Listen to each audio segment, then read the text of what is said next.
네, 안녕하세요. 프리스케일 코리아의 이진호 차장이라고 합니다.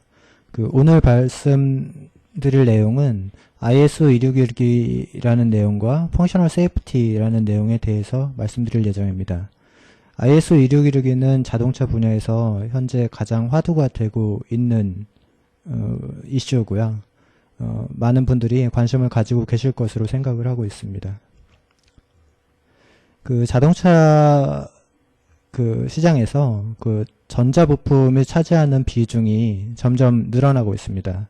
예전에 1950년대에 비해서 현재 2010년, 2012년 이렇게 오면서 거의 35% 정도까지 자동차에서 전자부품이 많이 차지를 하고 있습니다. 그리고 이것은 앞으로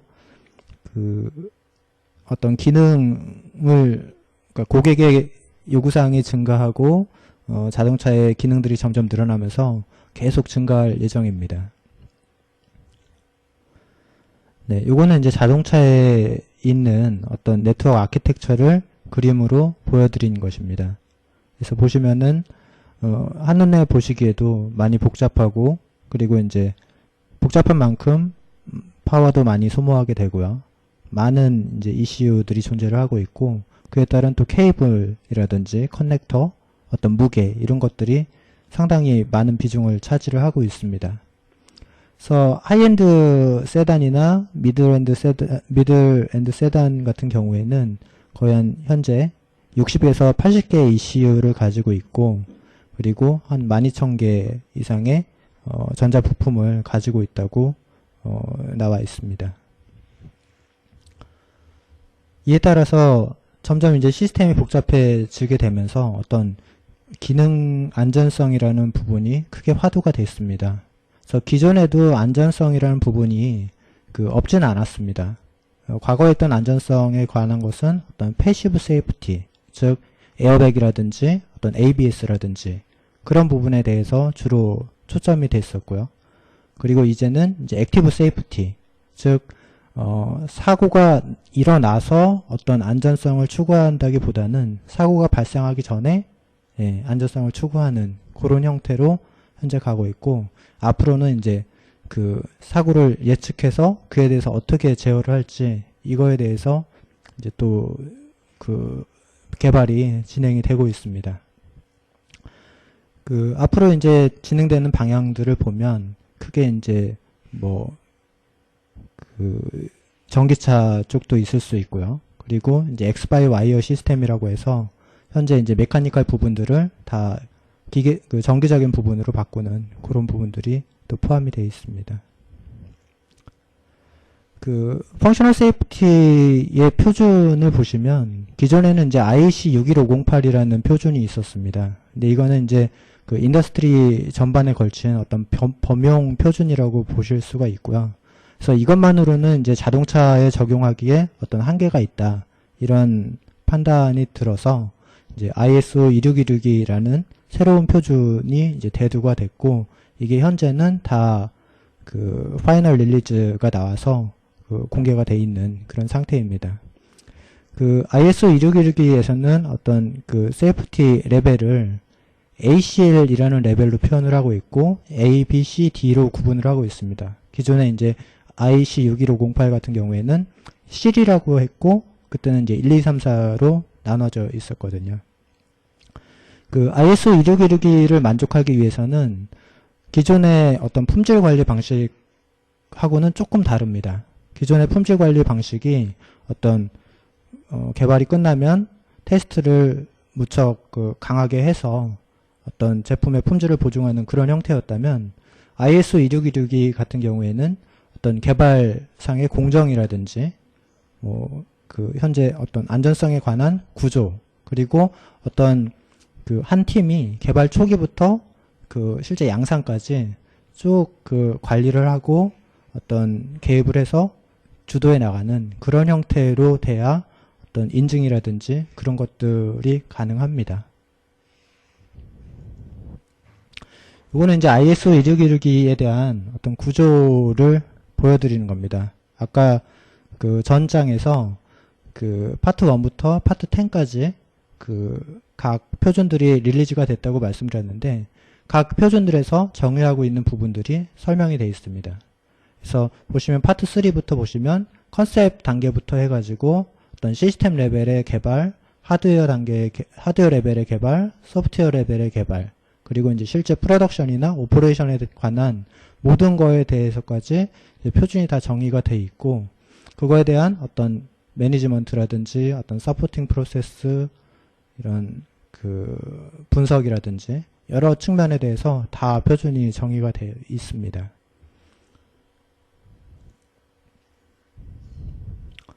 예, 그러면 이제 펑셔널 세이프티가 과연 무엇인지에 대해서 알아볼 필요가 있겠는데요.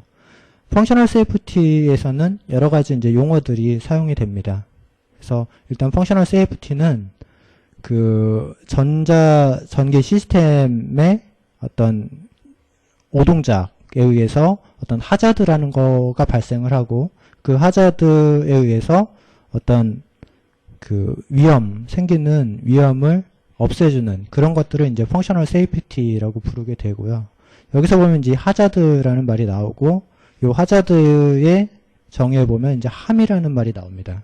이 함이라는 거는 이제 어떤 사고에 의해서 실제 운전자나 누가 다친다든지 어떤 데미지를 입는다든지 이런 것들을 이제 함이라는 용어로 부르게 되고요. 하자드는 이 함을 발생시킬 수 있는 어떤 포텐셜한 원인들, 그것들을 이제 하자드라고 부르게 됩니다. 예. 그래서 이런 하자들은 대체적으로 이제 어떤 페일러들이겠죠. 페일러에서는 보면은 이제 또 시스테매틱 페일러와 랜덤 페일러로 또 나눠지게 되는데, 시스테매틱 페일러는 어떤 원인이 있고 그거에 의해서 잘못된 동작이 나오게 되는 그런 페일러들을 말합니다. 그러니까 어떤 특정 조건이 되면 반드시 이제 페일러가 발생을 하게 되는 거죠. 그래서 이런 것들은 이제 어떤 설계나 어떤 공정이라든지 뭐 이런 여러 가지 것들을 수정을 하면 개선이 될 수 있습니다. 또 하나는 이제 랜덤 페일러라고 부르는데, 랜덤 페일러는 보통은 이제 예기치 못하게 발생을 하게 되죠. 그래서 뭐 인풋이 이거면 아웃풋이 항상 오동작이 발생한다, 이런 게 아니에요. 보통은 이제 다른 것과 연계돼서 발생하는 그런 형태의 페일러를 이제 랜덤 페일러라고 부르게 됩니다. 네. 펑셔널 세이프티 스탠다드에 보시면 일단 목적이나 어떤 정의나 이런 것들은 아까 말씀드렸던 거와 크게 다르지는 않고요. 보시면 이제 아까 시스테매틱 페일러하고 랜덤 페일러라는 부분을 말씀드렸는데, 시스테매틱 페일러는 이제 예방을 하고 랜덤 페일러는 디텍션하는, 그러니까 감지를 하는 그런 게 이제 펑셔널 세이프티 ISO 26162에서 추구하는 접근하는 그런 방법이라고 말씀드릴 수가 있습니다. 기존의 IEC 61508, 아까 인더스트리 전반에 걸친 어떤 펑셔널 세이프티 표준이라고 말씀을 드렸었고, ISO 26162는 자동차 분야에 특화된 펑셔널 세이프티 표준이라고 말씀을 드렸습니다. 두 표준에서 어떤 정량적인 요구사항들이 있는데요. 보시면 이제 ISO 26162에서는 뭐 PVSG, SPFM, LFM 이런 세 가지의 키 매트릭스가 있습니다. 각각에 대한 약자는 요 위에 이제 설명이 돼 있고요. 그래서 어떤 세이프티 골을 위반할 수 있는 가능성이라든지 어떤 싱글 포인트 페일러, 싱글 포인트 폴트, 어떤 레이턴트 폴트, 요거에 대한 기준들이 각 레벨에서 얼마 이상이 되어야 되는지가 정의가 되어 있습니다. 그리고 그거 외에도 어떤 CCF라고 해서 Common Cause Failure라고 하거든요. 예, 이거에 대한 어떤 제너럴한 리콰이어먼트들이 정의가 되어 있습니다. 그러면 이제 여기에 보시다시피 세 개의 페일러, 세 개의 폴트, 싱글 포인트 폴트, 레이턴트 폴트, 커먼 코즈 폴트에 대해서 좀 더 자세히 살펴보면 이렇게 됩니다.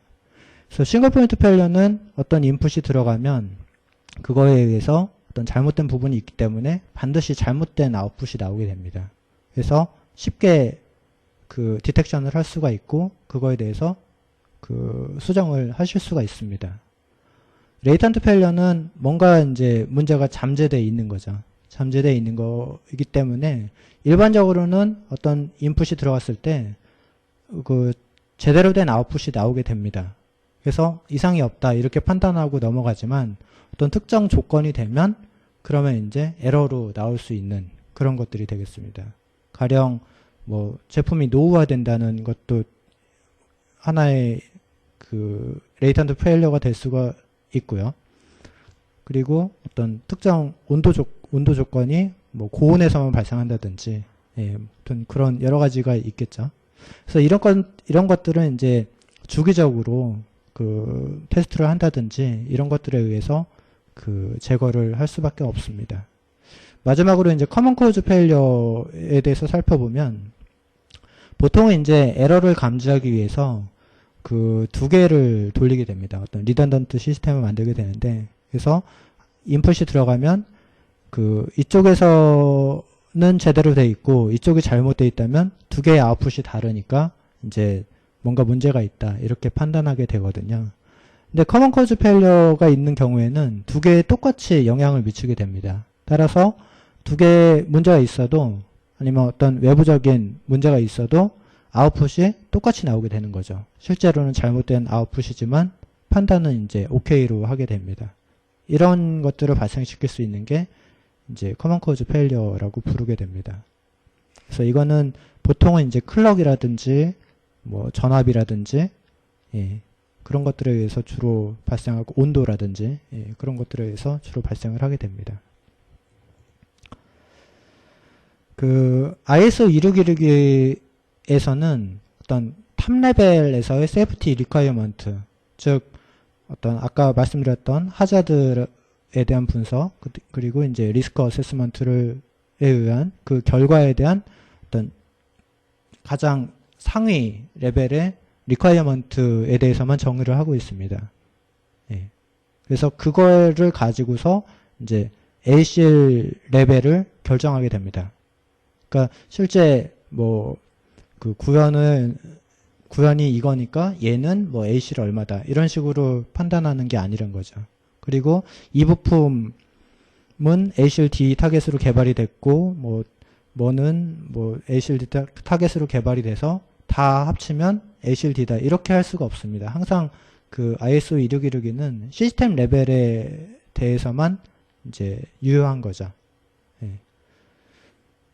그래서 요 ACL 레벨을 그 미터하기 위해서는 어떤 두 가지 측면에서 보실 필요가 있는데, 모든 디바이스들이 그 ACL 레벨을 다 만족시킬 필요는 없습니다. 예, 그리고 그 ACL 레벨은 어떤 세이프티 컨셉하고 뭐 ACL 디컴포지션이라는 거에서 이제 그거에 따라 이제 달라지게 되는데, ACL 디컴포지션은 뒤에 이제 그림이 또 나와 있거든요. 보시면 이제 ACL-D라고 한다면 모든 것들이 다 ACL-D로 개발될 필요는 없는 거죠. 그래서 그렇게 하면 이제 너무 비용이나 노력이 많이 들어가기 때문에 그 어떤 유저 어플리케이션이나 이런 것들은 QM, 그러니까 퀄리티 매니지먼트 레벨로 이제 개발을 하고, 어떤 그거를 체크하는 부분을 이제 ACL-D로 개발을 한다든지, 예, 이런 식으로 디컴포지션을 하실 수도 있고요. 어떤 뭐 ACL-P, ACL-B 또는 ACL-C, ACL-A 이런 식으로 이제 디컴포지션을 하실 수도 있습니다. 근데 문제는 이제 이런 것들을 너무 쉽게 생각하시면 안 되고, 항상 이 부분에 대해서는 이제 실제 그 자문회사라든지 이런 데서 좀 자문을 받으셔야 됩니다. 그럼 이제 ACL 레벨을 어떻게 결정하는지 그거에 대해서 좀 살펴볼 필요가 있을 것 같습니다. 아까 어떤 그 함을 발생시킬 수 있는 원인이 되는 게 이제 하자드라고 말씀을 드렸는데요. 어떤 페일러가 발생을 하면 그거에 의해서 어떤 서브 시스템에 대한 그 영향이 있겠죠. 예. 그리고 이제 그거에 의해서 시스템 쪽에 이제 영향을 주게 될 겁니다. 근데 이 영향을 준다, 어떤 고장이 발생한다고 해서 실제 그게 어떤 사용자, 드라이버, 운전자의 어떤 상해라든지 이런 것들을 발생시키지는 않거든요. 예, 그거는 이제 세 가지 요소에 따라 달라집니다. 하나는 이제 exposure라는 부분이 있고, 얘는 이제 발생 빈도라고 말씀을 드릴 수가 있고, 또 하나는 이제 컨트롤러빌리티, 어떤 회피 가능성, 그리고 서베리티, 이거는 이제 어떤 피해 정도라고 말씀드릴 수가 있습니다.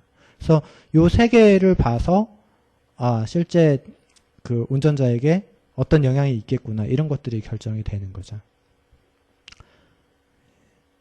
그래서 가령 그 익스포저 측면에서 보자면 평소에는 이런 함이 아무런 문제가 없지만 어떤 젖은 도로를 밤에 운전하고 간다면 큰 문제가 발생할 수도 있는 거가 되겠죠. 그리고 컨트롤러빌리티 같은 경우에도 어떤 와이퍼 같은 그런 것들은 유저가 컨트롤할 수 있는 그런 것들이 아니죠. 예. 그리고 뭐 윈도우라든지, 그러니까 창문을 열고 내린다든지 이런 것들은 또 유저가 컨트롤할 수 있는 그런 부분들이죠. 예. 아무튼 이런 세 가지 측면을 이제 또 각 단계별로 나눠놨습니다. 서베리티 같은 경우에는 3단계, 익스포저 같은 경우에는 4단계, 그리고 이제 컨트롤러빌리티 같은 경우에는 3단계, 이렇게 나눠져 있습니다. 그래서 그 탑레벨 그 세이프티에 대한 분석을 하셔서 그거를 가지고서 이 3개에 대해서 각각 매칭을 시키게 됩니다. 매칭을 시켜서 그거에 대해서 이제 C 레벨을 결정하게 됩니다. 가령 이제 그 라이팅이라든지 어떤 와이퍼 같은 경우에는 익스포저 같은 경우에는 당연히 높을 거고, 보통은 이제 익스포저는 다들 높게 나옵니다. 다들 이제 주로 자주 사용하는 기능들이기 때문에. 그리고 이제 컨트롤러빌리티 같은 경우에는 할 수가 없죠. 컨트롤 할 수가 없는 그런 것들이고, 단지 이제 서베리티 측면에서 보면 얘네가 문제가 있다고 해서 그 사용자가 다치거나 그럴 건 아니거든요. 그렇기 때문에 이 경우에는 이제 B. 하지만 이제 뭐 그 조향 장치라든지 어떤 에어백이라든지 이런 것들은 이제 그 D까지 나올 수가 있는 거죠. 이렇게 해서 이제 그 펑셔널 세이프티와 AC 레벨에 대해서 좀 간략하게 살펴봤고요. 그 다음에는 이제 저희 쪽에서 이 세이프티에 대해서 어떻게 대응을 하고 있는지에 대해서 설명을 드릴 예정입니다.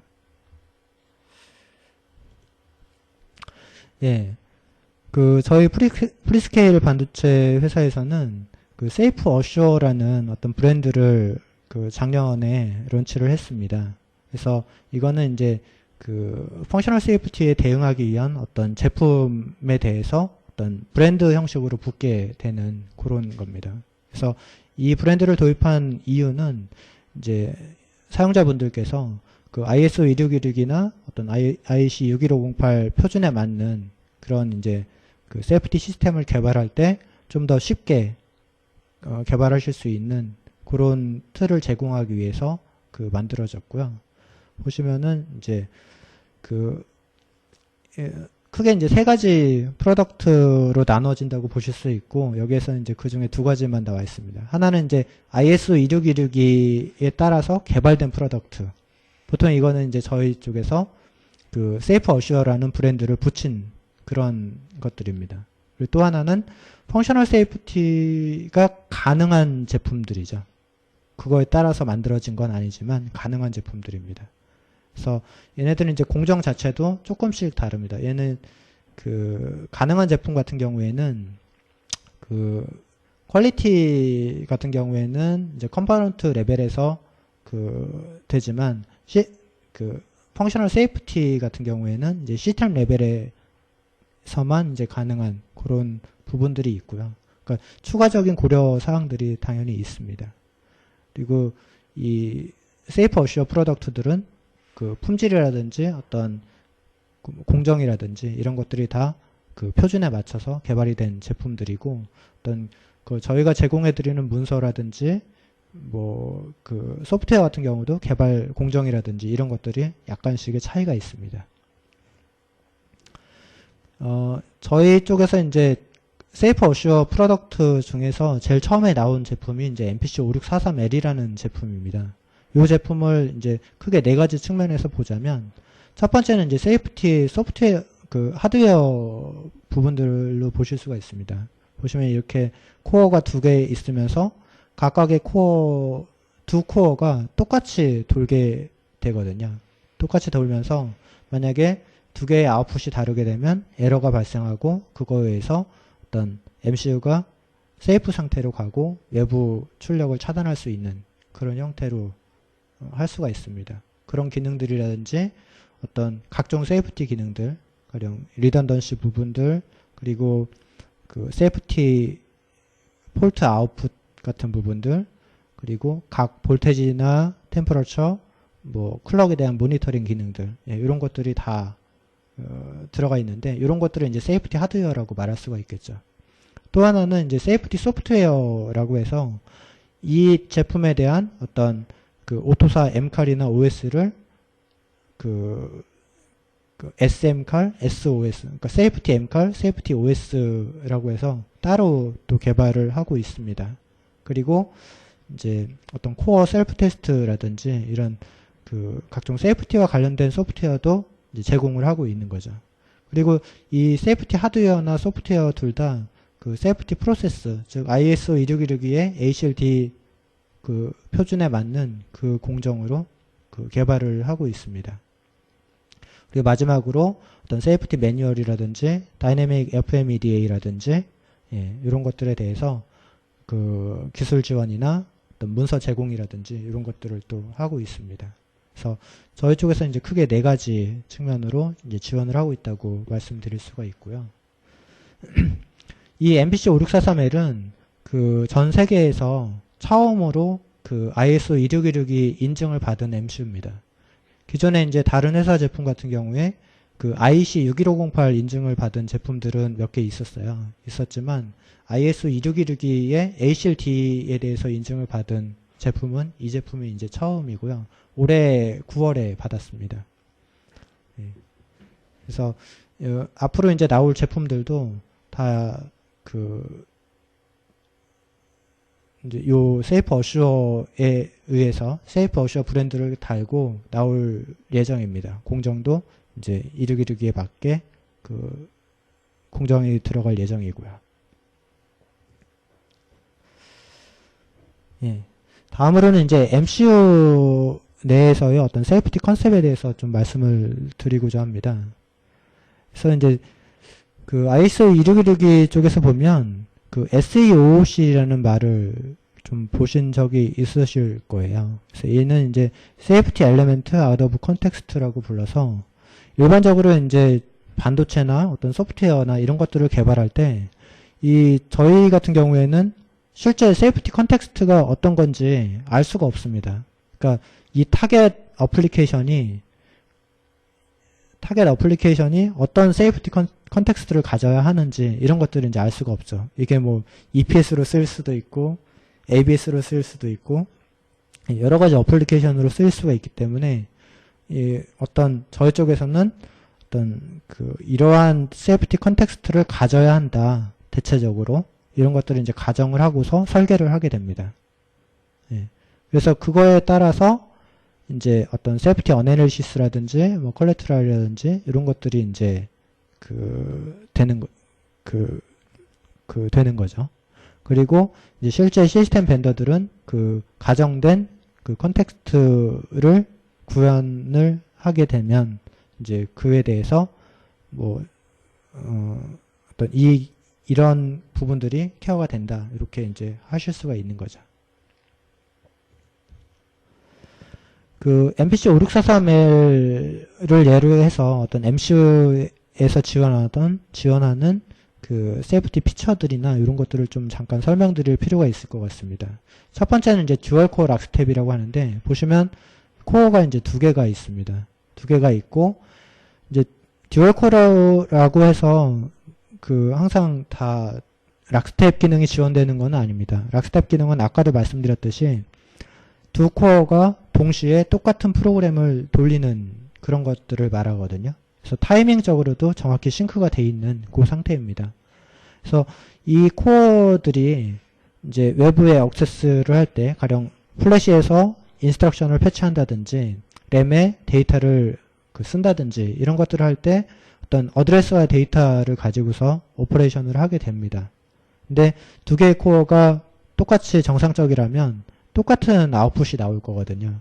하지만 그렇지 않다면 아웃풋이 다르겠죠. 그것들을 체크하기 위해서 요 리던던시 체커라는 것들이 있습니다. 그래서 얘네가 아웃풋이 달라지면 그러면 이제 뭔가 문제가 있다 이렇게 판단해서 그 리셋을 건다든지 아니면 뭐 어떤 세이프 스테이트로 만들어준다든지 인터럽트를 발생시킨다든지 이렇게 해주게 됩니다. 보시면 요 녹색 부분을 보면 다 이중화되어 있는 거를 보실 수가 있어요.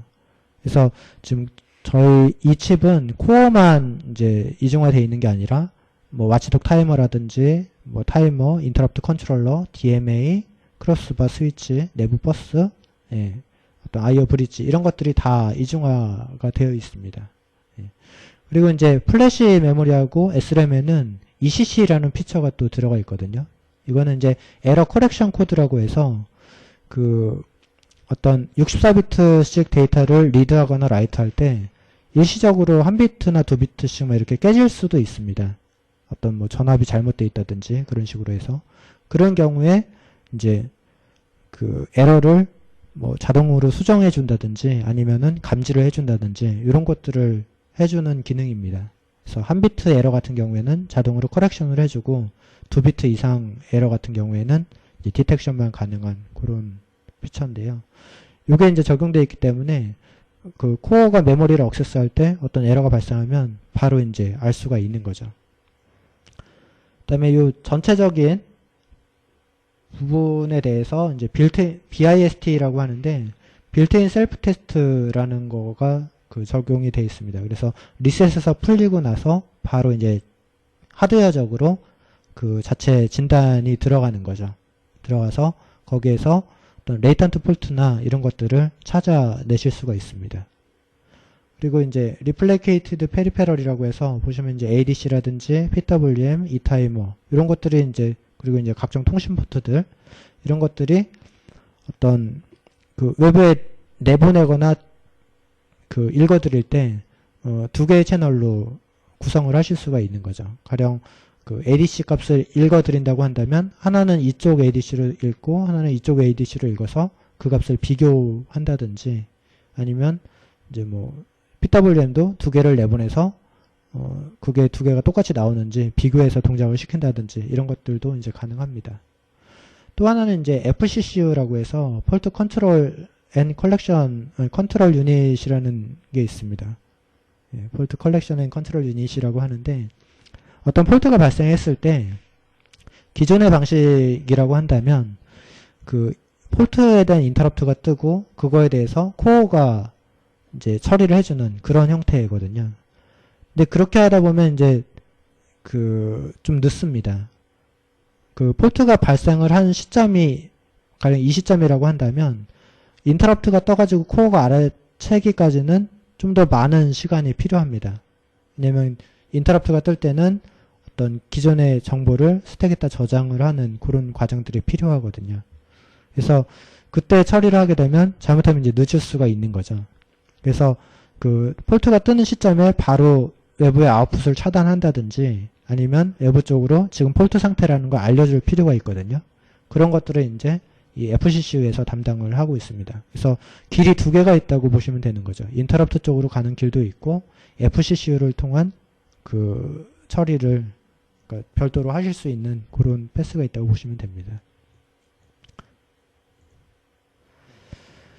아까 그 리던던시에 대해서 말씀을 드렸는데 뭐 듀얼코어 락스텝이라든지 나머지 리던던시라든지 보시면 이제 말씀드린 것처럼 그 인풋이 들어갔을 때 두 개의 아웃풋 값이 같으면 정상이고 다르면 이제 비정상인 거죠. 어느 하나가. 그러면 이제 그 서비스를 중지하고 그리고 그 시스템을 세이프 스테이트로 바꿔 놔야 됩니다.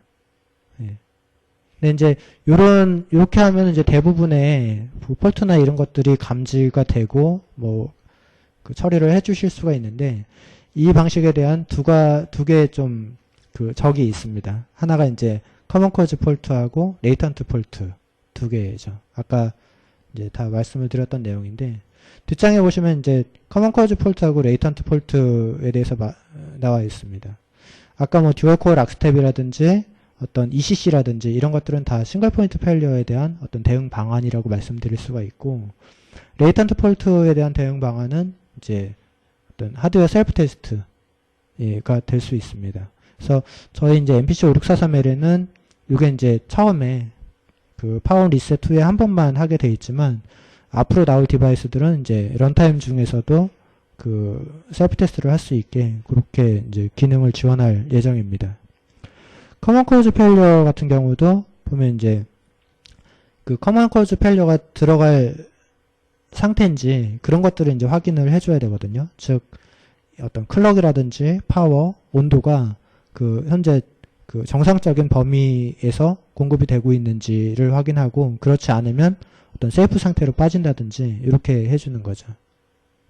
그리고 그 세이프티 상태에서의 클럭이라든지 그런 것들은 이제 실제 동작하는 클럭하고는 또 다른 클럭으로 동작을 해야 되겠죠. 볼테지 모니터링을 한다고 하더라도 그거는 이제 또 다른 볼테지로 이제 동작을 하는 그런 식으로 돼야 할 겁니다. 그래서 그 MPC 5643L은 이런 기능들을 다 가지고 있기 때문에 세 가지 폴트에 대해서 다 지원이 가능한 그런 장점이 있습니다. 그리고 이제 그 유저가 구현하시기 쉽게 하기 위해서 두 가지 문서를 제공해 드리고 있는데 하나가 이제 세이프티 매뉴얼입니다. 그래서 이 문서는 어떤 그 실제 그 MCU나 그 센서, 아날로그 제품이 어떤 세이프티 피처를 가지고 있고 그거를 어떤 식으로 그 구현해서 사용하면 그 실제 폴트 커버가 가능한지 그런 것들에 대해서 모든 것들을 다 정리해 놓은 그런 매뉴얼이라고 보시면 됩니다. 하나의 예제를 보여드리면 PIT 타이머 부분에 대해서 이런 식으로 되어 있습니다. 그 ACLD 어플리케이션에 대해서는 PIT 모듈이 이제 제대로 동작하는지를 이제 주기적으로 체크를 해줘야 되는 거거든요. 그래서 그 이 타이머가 제대로 동작을 안 하면 시간이 이제 들쭉날쭉한 거니까요. 그래서 와치독 타이머라든지 다른 것들을 가지고서 이제 체크를 한다든지 아니면은 이 PIT에 대한 그 레지스터 상태들 그런 것들을 주기적으로 그 확인을 한다든지 이런 것들이 필요한 거죠. 그래서 그것들을 하기 위해서 어떤 식으로 해줘야 되는지 이런 것들을 다 정리해 놓고 있습니다. 또 하나는 이제 FMEDA라는 문서거든요. FMEDA는 어떤 이런 부품이 있다고 한다면 거기에서 이제 각 페일러 모드들이 있을 겁니다. 그래서 그걸 가지고서 이제 페일러 레이트를 그 계산을 하고 그걸 가지고서 어떤 그 리액션을 하게 될 텐데 보시면 이제 이 파란색으로 되어 있는 것들은 발생하더라도 문제가 없다든지 아니면 감지할 수 있는 그런 페일러들이거든요. 감지해서 이제 뭐 예방한다든지 이렇게 할 수 있으면 사실은 페일러가 있어도 문제가 되지는 않습니다. 그래서 그 세이프티 펑션에서 사용되지 않는 거라든지 어떤 메커니즘으로 이제 디텍트를 한다든지 감지한다든지 운전자가 이제 감지하는 폴트 그리고 이제 잠재되어 있는 폴트들 그리고 이제 세이프 폴트 뭐 이런 것들은 사실 문제가 되진 않을 텐데 이제 이런 것들 실제 감지할 수 없는 그런 것들은 이제 그 하자드라고 말씀드릴 수가 있겠죠. 실제 함을 발생시킬 수 있는. 그래서 그 세이프티 콜을 위반하는 그런 페일러와 이제 감지할 수 있는 페일러 이런 것들을 이제 세이프티 콜 이런 것들은 이제 세이프티 콜을 미트한다고 볼 수가 있는 거죠. 그래서 요거에 대한 그 레이트에 대해서 분석을 한 문서가 이제 FMEDA라고 말씀드릴 수가 있습니다. 그래서 보통 이제 아까 세 가지 키 매트릭스를 말씀드렸었는데 거기에서 ACLD에서는 그 타겟이 이런 식으로 규정이 되어 있습니다. 그래서 PVSG는 시간당 10여 -8승 이하, 뭐 싱글 포인트 페일러 매트릭은 뭐 90%, 99% 이상, 뭐 레이턴트 폴트 매트릭스는 뭐 90% 이상 뭐 이런 식으로 정의가 되어 있는데 MCU 같은 경우에는 보통은 이제 인테그레이티드 시스템 같은 경우에는 거의 모든 것들이 다 MCU에 들어가 있습니다. 그래서 그 MCU의 FMEDA가 거의 시스템 레벨의 FMEDA와 거의 동일하다고 보실 수가 있거든요. 예. 그리고 그 어떤 집적화된 세이프티 그 구조에서 MCU의 그 결과를 보면 대체적으로 이거보다는 이제 이 수치보다 훨씬 낮든지 훨씬 높든지 이런 식으로 되어 있습니다. 예를 좀 보여드리면 얘는 잠시 뒤에 보여드리고요. 5643L의 그 구조에 보시면 지금 이 프로세싱 유닛 부분도 가지고 있고 어떤 볼테지에 대한 뭐 어떤 모니터링 부분, 클럭에 대한 모니터링 부분, 그리고 이제 내부의 메모리나 뭐 이런 것들도 다 가지고 있기 때문에 예. 사실 이런 각 부분들에 대한 FMEDA가 거의 대부분이거든요. 실제 시스템의 FMEDA와 거의 흡사합니다. 여기서 이제 커버되지 않는 것들은 이제 그 디지털 I/O, 보통 이제 녹색 부분 I/O와 관련된 것들이거든요. 디지털 I/O, 아날로그 I/O, 그리고 어떤 커뮤니케이션 이런 것들이 이제 커버되지 않는 부분들이죠. 아무튼 요 FMEDA는 저희가 그 웹사이트에서 공개되어 있지는 않고요. 그 실제 프로젝트를 진행하는 분들에 한해서 이제 제공을 해드리고 있습니다. 아까 그 세이프티 매뉴얼은 웹사이트에서도 받으실 수가 있고요. FMEDA의 예를 좀 보여드리면 이런 식으로 이제 되어 있습니다. 그래서 디폴트로는 이제 다 그 사용하지 않는, 그러니까 위에 보시면 여기 이제 기능들이거든요. 기능들이고 밑에가 사용 여부를 체크하는 겁니다. 그래서 디폴트로 보면은 싱글 포인트 페일리어 매트릭이나 레이턴트 폴트 페일리어 매트릭이나 뭐 PVSG나 이런 것들이 지금 미트하지 못하는 그런 상태로 있죠. 근데 그 락스텝만 이네이블을 해도 예, 수치들이 다 99% 이상씩 이렇게 돼서 그 미트를 하게 됩니다. 만약에 다른 기능들을 또 추가로 체크를 하고 이렇게 하면 이런 수치들이 더 늘어나는 거죠. 더 늘어나고 이 페일리어 그 확률은 더 낮아지고 이런 식으로 이제 되는 겁니다.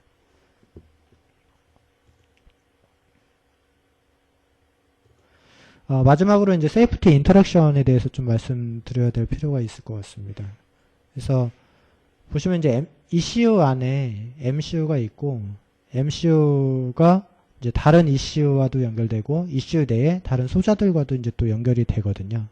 그래서 이 보통 MCU와의 인터랙션들에 대해서 어떤 IO나 어떤 커뮤니케이션들은 다 세이프티 매뉴얼에 어떤 식으로 해라 이런 것들이 기술이 되어 있습니다. 근데 그거 말고 추가적으로 더 고려해야 될 사항들이 있습니다. 그걸 이제 세이프티 인터랙션이라고 부르게 되는데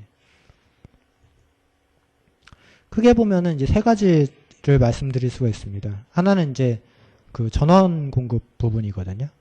네, 전원 공급 부분이 있고 또 하나는 이제 외부 와치독 기능, 마지막으로 이제 페일리어 시그널 이렇게 세 가지로 말씀드릴 수가 있습니다. 그래서 요거에 대해서 이제 그 저희 쪽에서 따로 대응하는 제품이 이제 파워 SBC라는 제품을 또 준비를 하고 있습니다. 이에 대해서는 그 좀 더 뒤에 말씀을 드릴 거고요.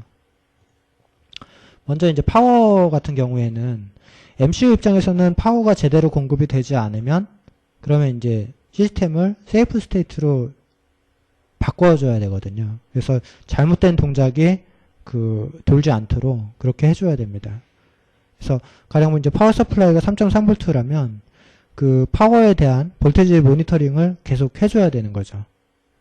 뭐 이 레인지에서 해준다든지 이런 식으로. 만약에 그게 요 레인지에서 벗어나게 된다면 뭐 MCU를 리셋을 걸고 어떤 그 외부 뭐 트랜지스터를 끊어준다든지 이런 식으로 해서 잘못된 동작을 하지 않게 해줘야 됩니다.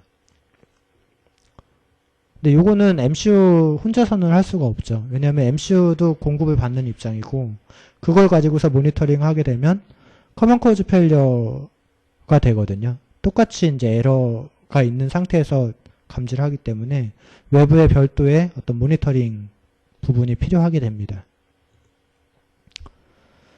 그 또 하나는 이제 얼라이브 시그널이죠. 얼라이브 시그널은 이제 주기적으로 MCU와 외부 디바이스 간에 이제 주고받는 거죠. 신호나 어떤 그런 것들을 주고받아서 그 만약에 제대로 응답이 오지 않으면 어떤 그 문제라고 발생해서 세이프 스테이트로 바꿔주는 그런 기능을 말하게 됩니다. 그래서 어떤 쉽게 말하면 이제 익스터널 와치독이라고 말씀을 드릴 수가 있어요. 그래서 요거 같은 경우에는 이제 그 간단한 타이머로도 충분한 그런 특성이 있습니다. 그 다음에 이제 페일리어 시그널이거든요. 그래서 와치독도 물론 그 좋은 방법이지만 그 MCU가 정상적으로 동작을 하고 있는지 그리고 비정상적인지를 나타나기 위해서 페일리어 시그널을 사용하는 것이 더 좋습니다. 예. 그래서 두 개의 시그널을 가지고서 그 계속 감시를 하고 있다가 문제가 생기면 이제 그 리셋을 건다든지 이런 식으로 해줄 수가 있는 거죠. 아무튼 이런 것들은 다 MCU 내부에서 처리될 수 있는 게 아니라 외부의 디바이스를 따로 필요로 하게 됩니다. 그리고 이제 나머지는 인터널 소프트웨어에서 이런 식으로 하면 된다. 그런 것들이 이런 것들은 그렇게 큰 문제가 되지는 않습니다. MCU 내부 입장이니까요. 저희 쪽에 이제 파워 SBC라는 제품은 그 레귤레이터라든지 어떤 페일 세이프 인풋이라든지 와치독 기능 그리고 페일 세이프 아웃풋 기능 이런 기능들을 이제 포함하고 있는 그런 제품입니다. 그래서 각종 이제 레귤레이터 그러니까 각종 이제 전원단에 대해서 그 감시를 할 수가 있는데 감시할 때도 이 전원으로 감시하는 게 아니라 별도의 전원으로 이제 감시를 하게 됩니다. 그래서 이제 커먼 코즈 페일리어를 예방할 수 있는 그런 장점이 있고요. 그다음에 어떤 페일 세이프 인풋이라든지 어떤 SPI 통신을 통한 와치독 기능 그리고 MCU와 바로 이제 두 개의 핀으로 페일 세이프 아웃풋을 이용해서 다른 뭐 트랜지스터나 이런 것들을 컨트롤 해줄 수 있다든지 아니면 MCU를 리셋을 걸어준다든지 이렇게 해주실 수가 있습니다. 이 파워 SBC 제품도 저희 그 세이프 어슈어 브랜드로 이제 그 제품화되고 있고요. 그래서 그 ISO 26162에 맞게 그 개발되고 있는 중입니다. 그래서 이 디바이스도 그 싱글 포인트 페일리어, 레이턴트 페일리어, 커먼 코즈 페일리어에 대해서 각각 그 대응하는 그런 기능들을 가지고 있습니다. 마지막으로 이제 요거를 보시면 그 실제 EPS 시스템을 기준으로 했을 때 어떤 식으로 이제 구성을 할 수 있는지에 대한 예제거든요. 저희 이제 MCU와 파워 SBC 제품의 연결만으로도 이제 훨씬 간단해지는 거죠. 회로가 간단해질수록 어떤 펑셔널 세이프티를 좀 더 쉽게 해주실 수가 있습니다. 만약에 이런 구조가 아니라면 어떤 볼테지 모니터링 하는 오버 볼테지 디텍션, 언더 볼테지 디텍션 이런 디바이스들을 이제 외부에 덕지덕지 붙여 놔야 되겠죠. 그 다음에 페일리어를 감지해서 뭐 이 아웃풋을 끊어준다, 파워를 끊어준다든지 이런 것들 그리고 와치독 디바이스들 이런 것들을 이제 다 따로 두셔야 되거든요. 그래서 디스크리트 시스템보다 훨씬 간단하게 구현을 하실 수가 있습니다. 예, 마지막으로 이제 좀 정리를 해드리자면 그 오토모티브 분야에서 이제 점점 그 펑셔널 세이프티에 대한 어떤 요구사항이 높아지고 있고 실제 이제 유럽의 OEM들은 이 ISO 26162를 그 탑재한 그런 제품들을 공급하라고 그 준비를 하라고 실제 리퀘어먼트가 나와 있는 상태입니다. 그래서 이에 대해서 제대로 대응하지 않으면 좀 있으면 이제 무역 장벽이나 이런 형태로 그 나타날 가능성이 훨씬 높습니다. 저희 회사의 이제 MPC 5643L이라는 디바이스는 이제 첫 번째 그 ISO 26162 인증을 받은 MCU고요. 그 저희 이제 코리바 프로덕트 얘도 이제 코리바 프로덕트 패밀리 중에 하나인데 코리바 프로덕트는 이제 MPC 56XX, 57XX, 뭐 55XX 이런 이제 제품군들을 말합니다. 그래서 그런 MCU 제품군들 그리고 저희 이제 아날로그 제품 그리고 센서 제품들이 이제 그 ISO 26162에 맞게 개발이 되고 있고 특히 코리바 제품과 SBC, 파워 SBC를 이용을 하시면 그 어떤 집적화된 세이프티 아키텍처를 쉽게 구현을 하실 수가 있습니다. 그리고 네. 어떤 시스테매틱 어프로치를 해본 경험들을 충분히 가지고 있기 때문에 그거에 대해서 지원도 해드릴 수가 있고요. 이 세이프 어시어 프로그램, 즉 뭐 세이프티 프로세스, 하드웨어, 소프트웨어, 그리고 세이프티 서포트 이런 것들을 이제 이 브랜드를 통해서 지원을 하고 있습니다. 그래서 만약에 어떤 궁금하신 것이 있으시다면 뭐 저희 쪽에 문의를 해주시면 아마 많은 도움을 받으실 수 있으실 겁니다. 네, 감사합니다.